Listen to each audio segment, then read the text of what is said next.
Sa mga gabing tahimik ang mundo,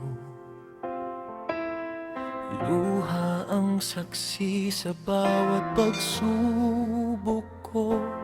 May mga pangarap na halos mabitawan, sa bigat ng tanong na walang kasagutan.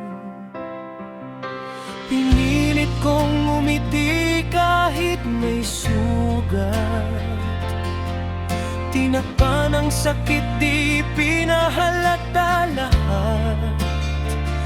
Ngunit sa bawat patak na pumatak sa lupa, may lakas palang dahan-dahang nabubuo na.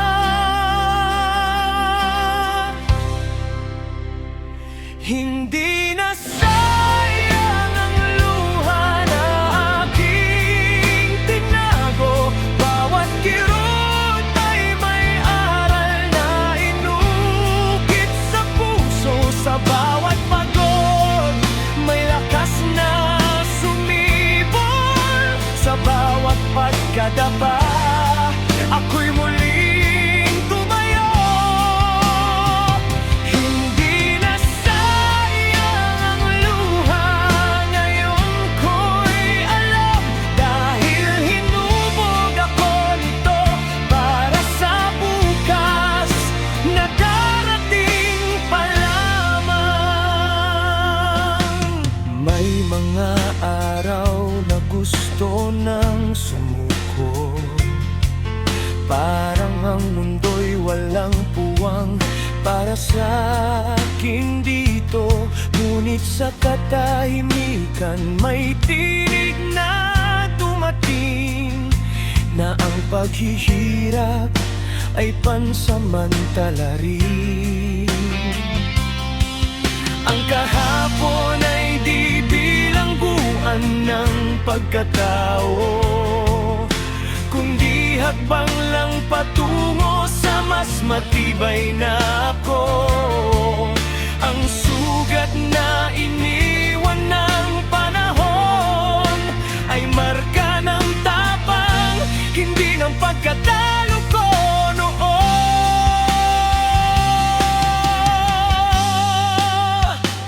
Hindi na sayang ang luha na aking tinago. Bawat kirot ay may aral na inukit sa puso. Sa bawat pagod, may lakas na sumibol.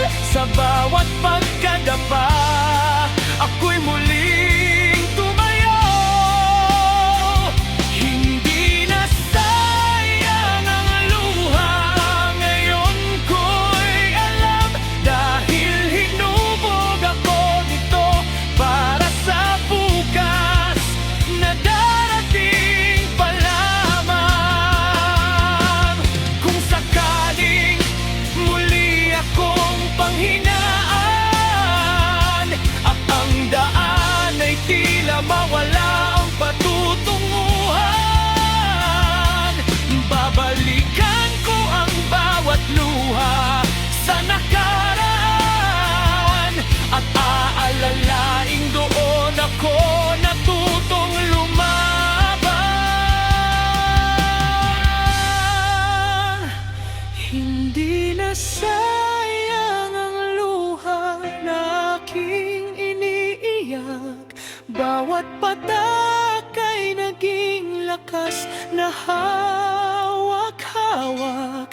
Sa gitna ng dilim may liwanag na sumikat. Ako'y tumindig, hindi na muling umatras. Hindi na sayang ang luha, ito'y patunay na ang pusong nasaktan ay marunong ding magmahal at mabuhay.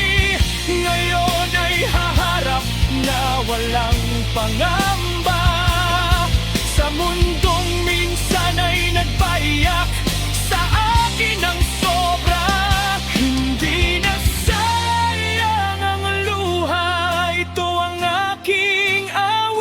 Isang kwento ng pagbangon, pag-asa at paninindig.